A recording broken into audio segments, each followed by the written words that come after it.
but that puff of smoke just before he entered the speed traps out of Tom McEwen's car, generally indicative of something letting go. We're watching the instant replay as we see Hoover recovering very quickly as his tires lost traction right off the start. McEwen and Hoover side by side in the middle of the course. And let's see, right there, and sure enough, you can see the change of color as now you see the oil starting to pour out of the engine, and Tom Hoover just barely creeping by, and that's how close it was. Tom Hoover defeating Tom McEwen, the crew wiping the oil down off of McEwen's car.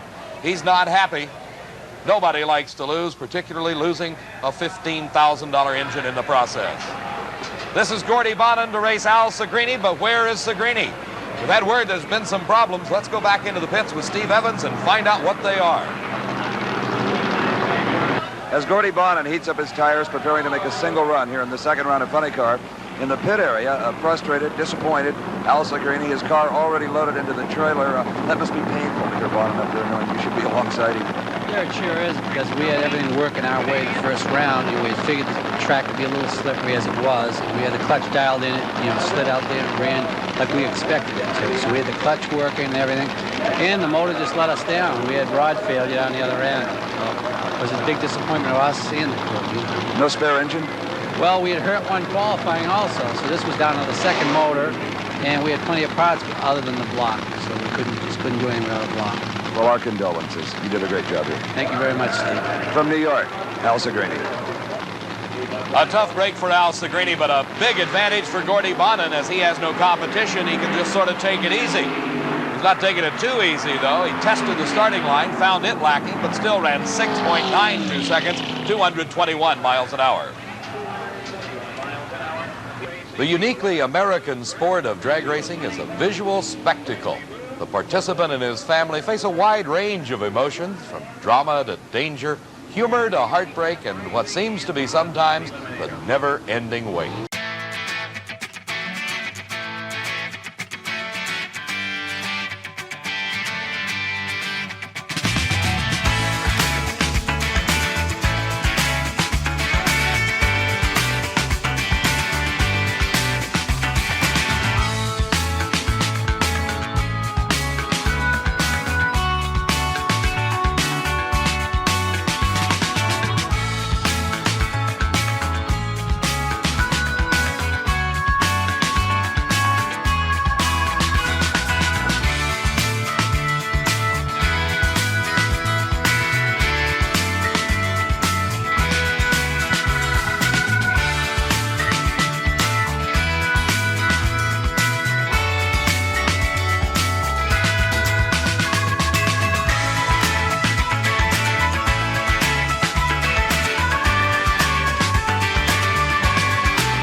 The 10th annual Gatornationals. This is Gainesville Raceway in Gainesville, Florida. I'm Dave McClelland, and along with Steve Evans, we're bringing you all the excitement of this National Hot Rod Association Championship Drag Racing event. A record crowd jamming into this raceway today to view the excitement that is the Gatornationals, which kicks off the 1979 Diamond P Sports Drag Racing Series. Other races we'll be bringing you throughout the year include the Cajun Nationals from Baton Rouge, Louisiana, the Summer Nationals from Englishtown, New Jersey, and Diamond P Sports winds up its television series with the 25th running of the U.S. Nationals. That's right, the granddaddy of them all, celebrating its 25th birthday, the U.S. Nationals from Indianapolis Raceway Park. You be sure to join us throughout 1979. But the action right now is at Gainesville Raceway. On the starting line, the Pro Stocks, those factory hot rods. Here's Wally Booth, the American Motors Concorde. Matched up with Booth is the Reno, Nevada team of the Ewell brothers and Ken Van Wert. Mark Ewell doing the driving. It's American Motors against Chevrolet in this first race of the second round of Pro Stock Eliminator.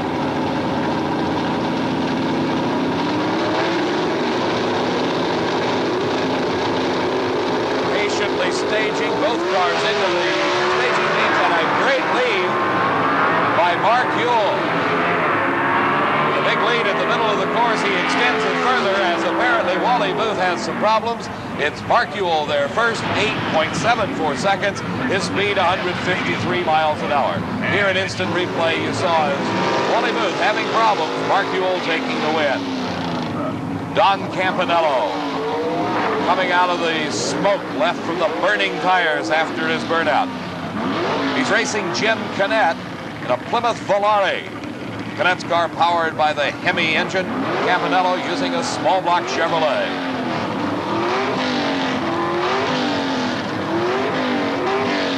The start, all important in drag racing. Both drivers concentrating on the Christmas tree.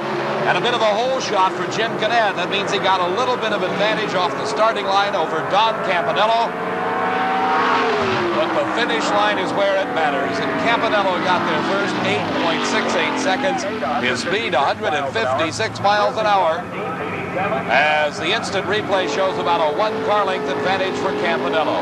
Ronnie Sox in the near lane. Larry Lombardo driving for Bill Jenkins in the far lane. A Dodge Omni-bodied car. Just eking out a win was Ronnie Sox defeating Larry Lombardo. And at the finish line, 1/100th of a second separated the two cars, less than 3 feet.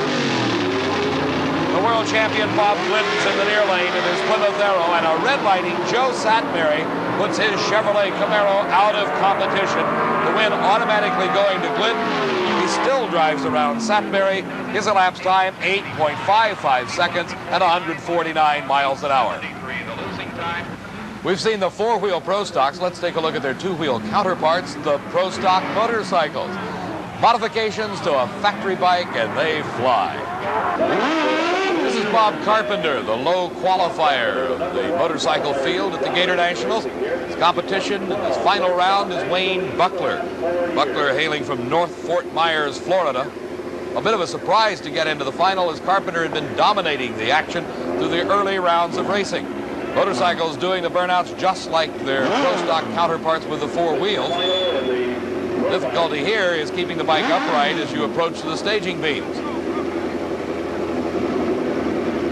Keeping the bike balanced, your hands on the throttle and the clutch levers.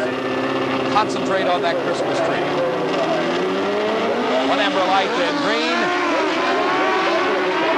Buckler and Carpenter out side by side. In the near lane is Wayne Buckler, and he appears to be pulling a bit of a lead over the low qualifier, and Wayne Buckler wins it 9.51 seconds at 145 miles an hour on two wheels in the Pro Stock Bike Final. There were 5 categories of sportsman racing competing during the 4 days of this Gatornationals, and as they ran their finals, the sun was slowly setting. In Pro Comp Eliminator, Joe Amato of Old Forge, Pennsylvania, took home some $9,000 as he debuted a new car and won his first ever NHRA national title. Competition Eliminator, 33-year-old John Lingenfelter winning his 9th national title. In Modified Eliminator, Cotton Perry in the far lane won as Billy Mansell red-lighted away his chance for the victory. Cotton Perry winning another national event title. And in Super Stock Eliminator from Columbus, Ohio, Bob Marshall won his first ever major event title, winning in the process some $8,500.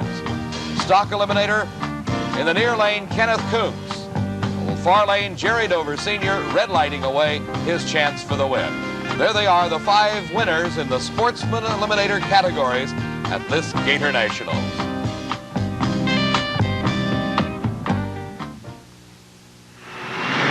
If you think this vehicle looks and sounds a little bit different than the cars we've been showing you, you're right.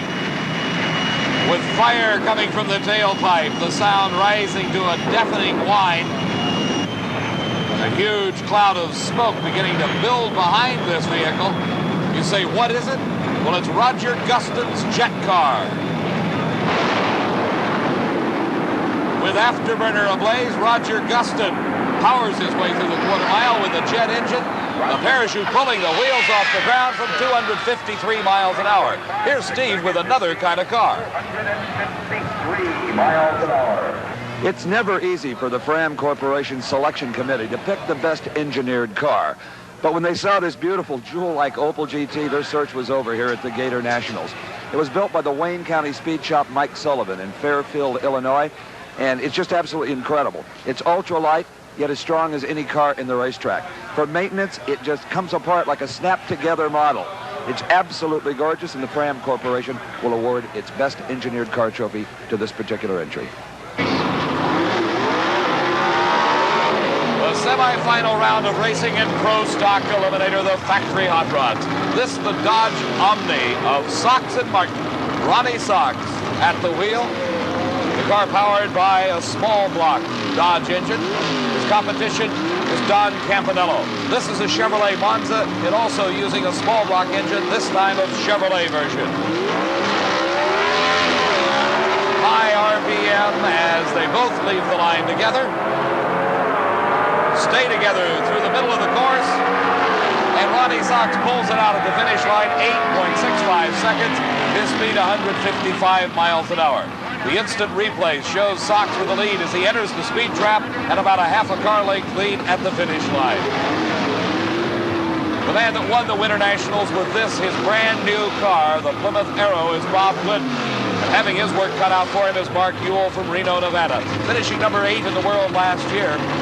No match for Bob Glidden last season. How will he do this year? Glidden carrying the big number 1 of the reigning world champion.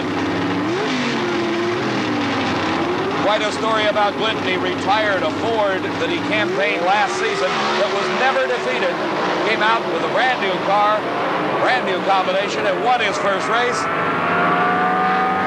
And he is in the finals of this Gator Nationals Championship. 8.48 seconds, his speed 150 miles an hour.